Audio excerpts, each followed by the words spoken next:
Welcome back. Hopefully you are having a good start to 2024. Mine's been good so far. So, look, today we're going to be talking about something that I have kind of stuck to for 7+ years in my social selling. And I want to share it with you because I think when you get the simplicity of this, you'll kind of it will make everything easier.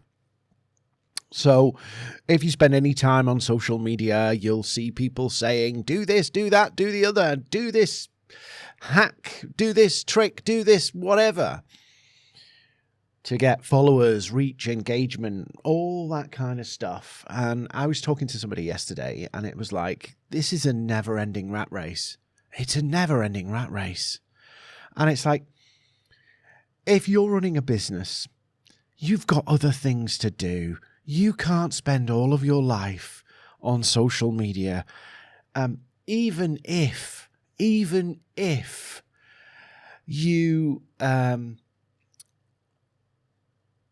made $1 million from social media. There's still going to be stuff to do. There's still going to be things that need to happen.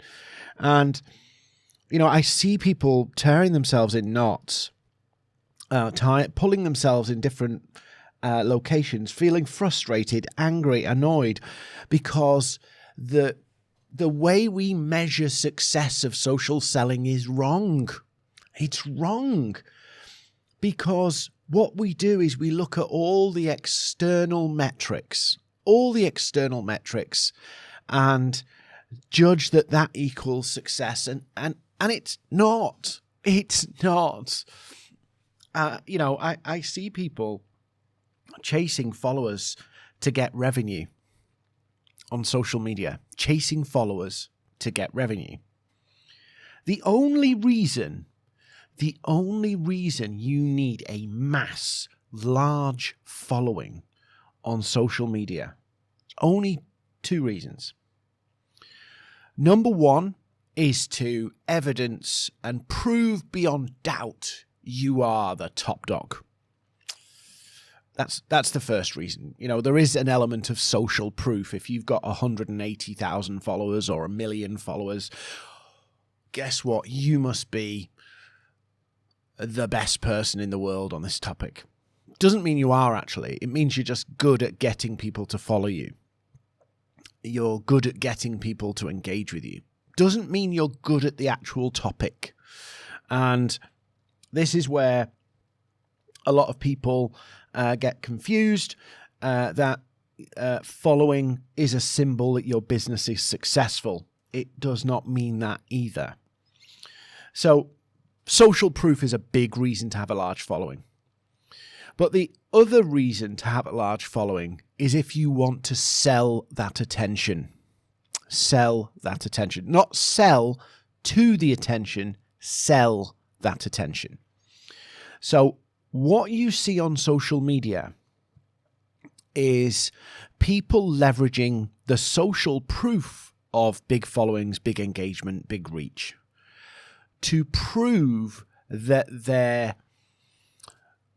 the attention they get, other people can get. So they're not selling actually what they do. They're selling, you can be like me. It's a very different product offering. So they're selling the attention. So that can be through brand deals. So, a company pays them to promote and say, I use this, so you should use this. In other words, be like me. Or they are leveraging that attention and saying, here, I've got a course on how to be like me. That's effectively what they're doing. I know it's a very simplistic way of seeing it. But let's be honest, right? Let's be honest. If everybody did that, we all did it. We all got 1 million followers. We all got high engagement. What does that mean? What does that mean? Does it still have its same effect? No. So by its very nature, the big following, big engagement influencer on any social media platform is an elite small group. Interestingly, that elite small group of the influencers in the world, of all of them, so 2 million, say. I think the last stat was there's 2 million, right? And this is where my maths get tested. Are you ready? This is my maths.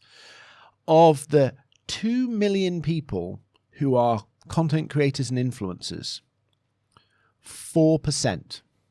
So 1% of a million is 10,000, right?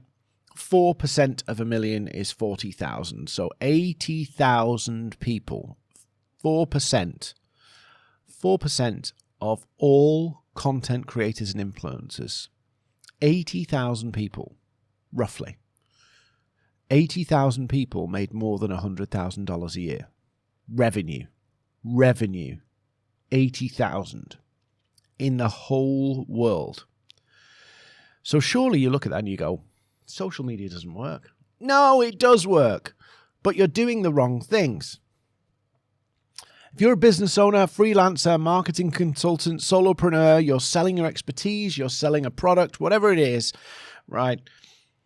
You don't have to do that. You don't have to try and beat the odds and get into the top 4% of influencers and content creators to make money on social media. But you have to approach it in a very different way.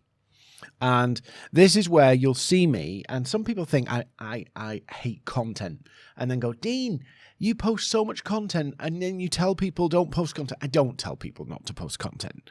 I just say, stop wasting so much time on content. People say, oh, social media takes so much time. Well, you're doing the wrong things, and you're doing it in the wrong way. Look, it's really, really simple, right? I'm going to give you my 5-point plan, and I've been using this for like 7 years. 7 years, right? It's very, very simple. Number one, narrow down, right? Point number one, write this down.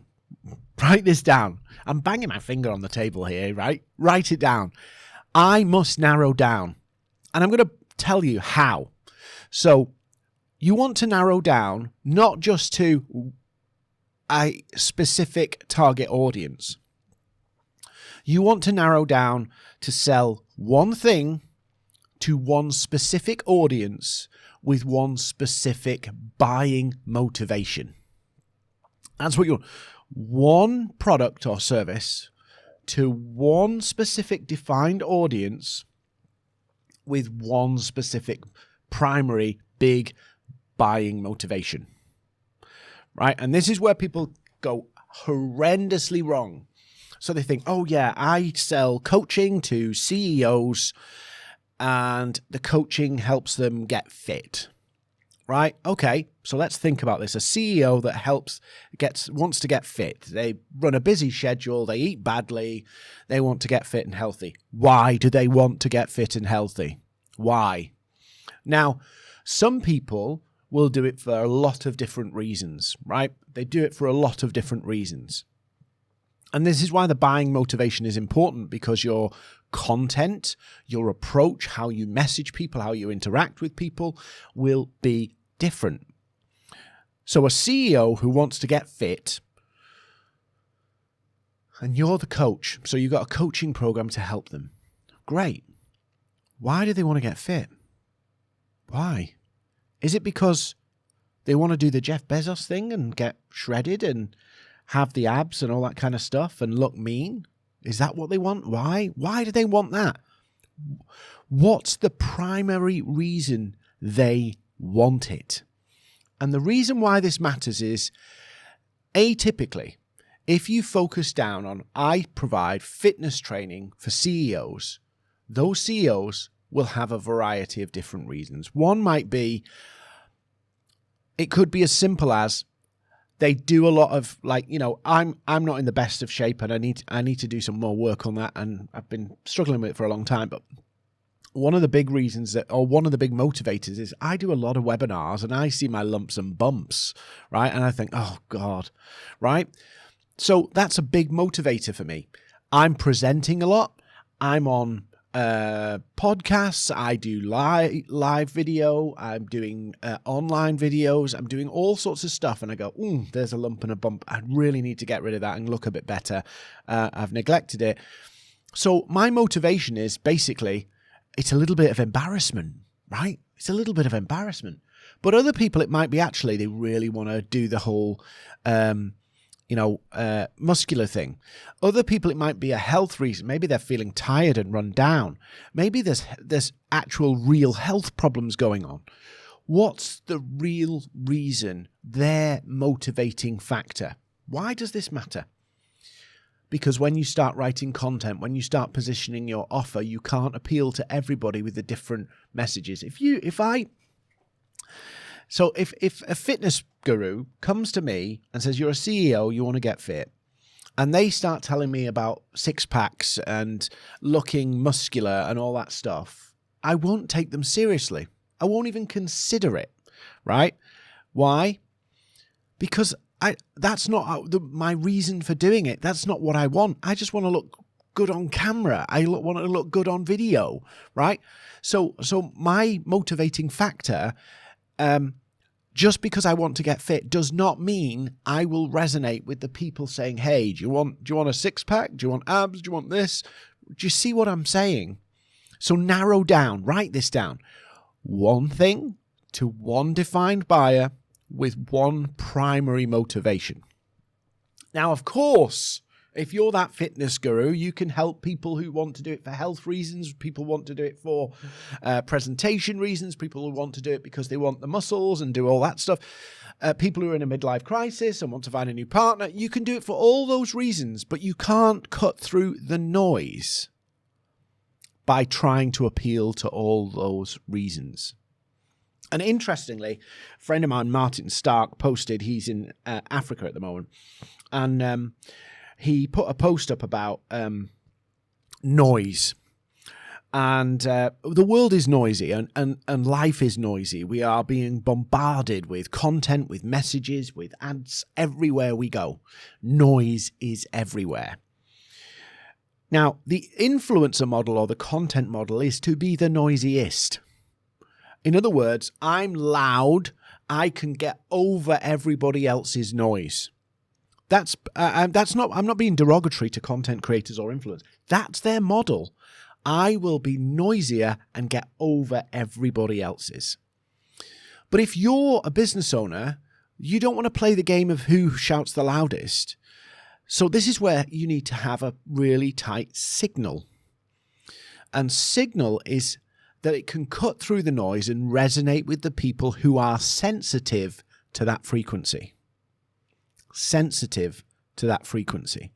So noise is about, if you want to play the noise game, you have to be the loudest. If you want to play the signal game, you have to resonate at a particular frequency with somebody else. That's why you need to sell one thing to one defined person with one motivation. So, really important. Point number one, you cannot move forward. You cannot be successful. I would say nobody can be successful on social media without doing that. Point number two, you've got to get around these people.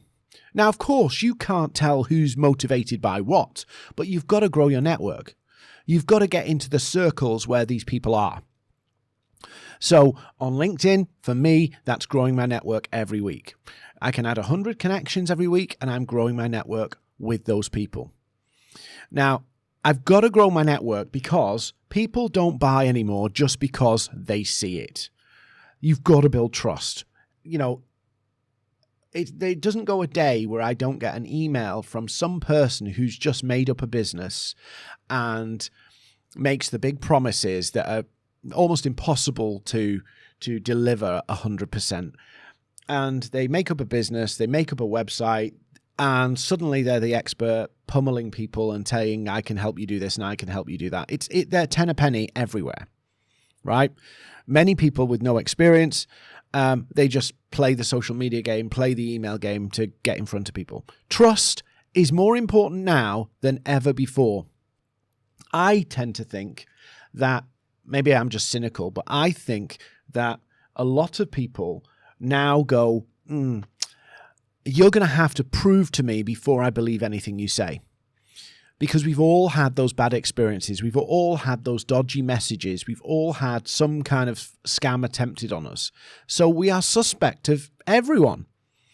So people need to trust you before they will buy from you. It's not good enough just to have an amazing offer.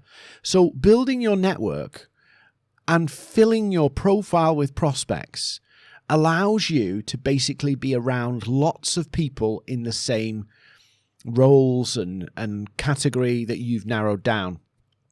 Because one, you're going to have to build trust, and you want to try and build trust at scale. We'll talk about content in a second, but content does allow you to build trust at scale. But 3% of your market are all, there's a stat basically says 3% of your market at any given time are actually looking for what you want, what you offer. 3%. Right? So if you're just growing by small numbers, 1 or 2 connections per week, what you're basically doing is limiting your ability to build mass trust. So that out of those people, the people who go, yeah, I need to do this, I need to do that, they trust you already. It gets, one of the biggest things in sales is when you get a prospect on the hook and they're interested in talking, you've got to build that trust and rapport piece as part of the selling process.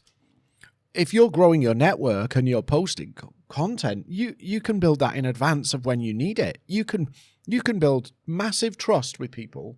And it sounds strange because you don't really know people, but you can build massive trust ahead of when you need, ahead of time, rather than wait till the moment, rather than wait till actually you've messaged them and they're interested. It takes all of the stress and the complexity and the sales skill out. If somebody trusts you, they are more inclined to buy from you. So it's common sense. Point 3, and this is about C. And this is where we get into the trust piece. They need to see you on a regular basis. Content's brilliant for this. They need to get to know you. And I don't mean fake like messaging that's going to twist into a sales pitch. I mean, they need to see who you are, what you're about, what you stand for, your backstory. So they know the journey you've been on. You're not a fly-by-night. They need to see you on a regular basis. Don't just put promotional content out there saying how amazing you are. Deliberately make 40% of what you're doing just to build trust and relationships. 40% is just about being familiar. 40% of your effort should be in content, in all the stuff, is just being known.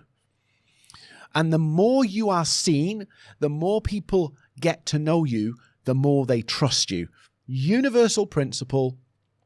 It was developed by Robert, I can never say his surname, Zajonc. It's called the mere exposure effect. And it basically means that the more people see you, the more they trust you. And again, that disarms people from all of the hassles of selling skills and trying to twist people's arms, because people buy from people they know, they like, and they trust. And this C phase, awareness content, tracked content, engaging with other people's content, PR, all of this stuff helps build trust. If people know the name, recognize your name, recognize who you are, remember the face, all of that stuff, activities that do that make your life way easier. Point 4 in my 5-point plan, taste. Now, taste is simply an approach to it. People need to feel or experience the value in some form before they buy. So the more people can taste your value, the more you reduce the risk to their investment in you. And it positions you as a trusted expert. If somebody pays attention to your content, you share a lead magnet with them, you host an event and they get value from it, any of those kind of things will allow you to basically build your position as a trusted expert, somebody who knows what they're talking about, and reduces or increases your favorability with them because they've benefited from you being around them and in their world. Even if it's as simple as a content, a webinar, a lead magnet, a blog, what are you getting out to them that's going to help them without it being some weird, contorted or devious hidden sales pitch? Yes, we've got to sell. Yes, you can make call to actions, but it needs to have some value in and of itself. And let me be honest, what I see right now is a lot of these webinars, a lot of these lead magnets, a lot of this stuff that's going out there has no actual value. People can't use it. It's like 90% sales pitch and 10% value, and even then that 10% value can't be executed on or implemented or used in any way. So it feels like a short changing of people. And this leads to the big thing of, what if I share too much and people do things without me? Oh, please just get over that. What if you don't share anything and people never see you, never really show interest in you? What if you never do anything and your competitors take the clients? You can't operate from a position of, if I do something, it could go wrong. You'll never do anything. But yet sometimes when it comes to sharing value, we feel like, oh, it could go wrong. They could do it without me. That fear is probably costing you money. Just get it out there. Everything's on Google. Everything's on Google. Everything's on the internet. Everything that you've got is being said somewhere already, right? I don't believe there's anything new to be discovered in terms of knowledge. It's all there. The only difference is it's who it comes from. Because if it comes from somebody else, people appreciate somebody else. People trust somebody else. If it comes from you, they trust you. They appreciate you. They see the value in you. So don't get yourself into this kind of mind fuck where you basically go, I can't share things because my competitor might steal it. I can't share things because people might do it without me. They're going to do it without you anyway. They're going to do it without you anyway. So the people who decide they're going to do things on their own, they're going to take other people's information and do it, you're not going to change their mind by not sharing things. But the risk is that the people who can buy from you never see you, never experience that value. There are people in this world who want to do it themselves. Good luck if your mission is to change the people who want to do things themselves into people who want to get help for do it. Good luck with that. My job is not to try and change people's minds and turn them from a DIYer to a buyer. My job is to get my message out there so the buyers can see it and they come and work with me. And yours is the same. But sometimes we think, oh, what if I share it all and they do it all without me? It's a fear mentality. It's a fearful thing, and you want to kill that. Final point in my 5-point plan. So taste is all about value and giving value, webinars, all that stuff. 5.5 is buy. It takes 7 times for somebody to see your offer to actively consider it. 7. How many of you listening to me have changed your offer after promoting it once? How many of you have even promoted your offer? How many of you actually do promotional content to show what it does? Social proof, testimonials, reviews, all that stuff. How many of you do that? If I looked through your feed on social media, would I know what you do? If I looked through your social media feed, would I know how you could help? Or do you try and avoid it because you know that it might not be the best piece of content? People need to see your offer 7 times. Of course, I'll just say this now. Of course, you will see that your promotional content will dive compared to your C content and your taste content. Of course it will. Right? That's natural. It doesn't mean you don't do it. Doesn't mean you don't do it. when I post something that's a more attract, I can be in the hundreds of thousands of impressions. When I post something promotional, I can be in the low thousands of impressions, right? Doesn't mean I don't do it. Would I love tens and hundreds of thousands of impressions on my offer? Of course I would. Of course I would. But I got to get it out there. You've got to get it out there. You've got to tell people, and you've got to stick to it, by the way. You've got to stick to it. This is another thing I see. I've been promoted. I promoted my offer last week once and nobody bought it. So maybe I should change my offer. I promoted it again this week. A new offer this week. And nobody's bought my offer. You're mad. Don't think like that. This is a long game. You need to be connected to a load of people, and in 3 months' time, or 6 months' time, or 3 weeks' time, or 4 weeks' time, you'll start to get bites by running a process. People seeing you, giving them a way to taste the value, then into the buy stage where you're following up the people who've tasted that value.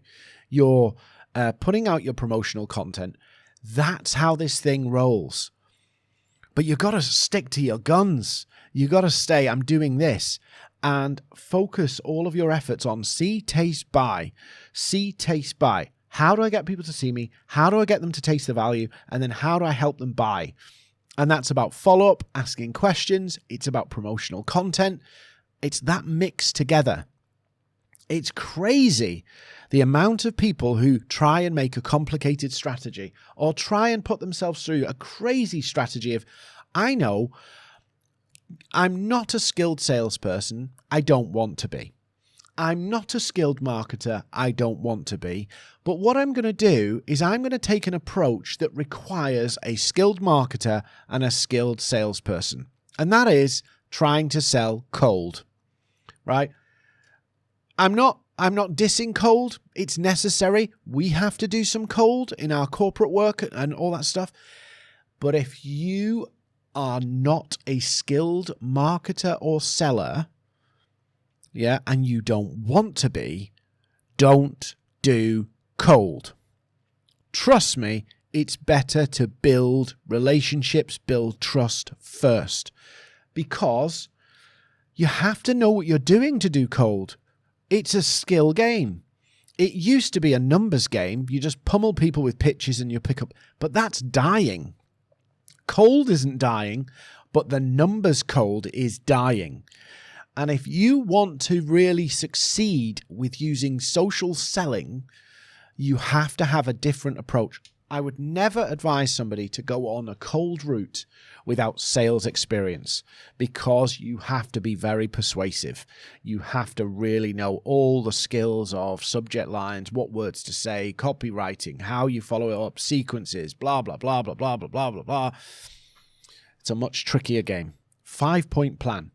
And look, if you want to download this, I've got a not a one-pager, a two-pager on this 5-point plan in a bit more detail. So if you want my 5-point plan, go to Instagram, X, or LinkedIn, find me out, Dean Seddon, and DM me or comment on one of my posts and ask me for the 5-point plan, and I will give you a link to the PDF. I don't need your email. You can give it me if you want. But I will give you my 5-point plan, which has some ideas of how you can put this into practice and use the see, taste, buy to start winning clients with social selling.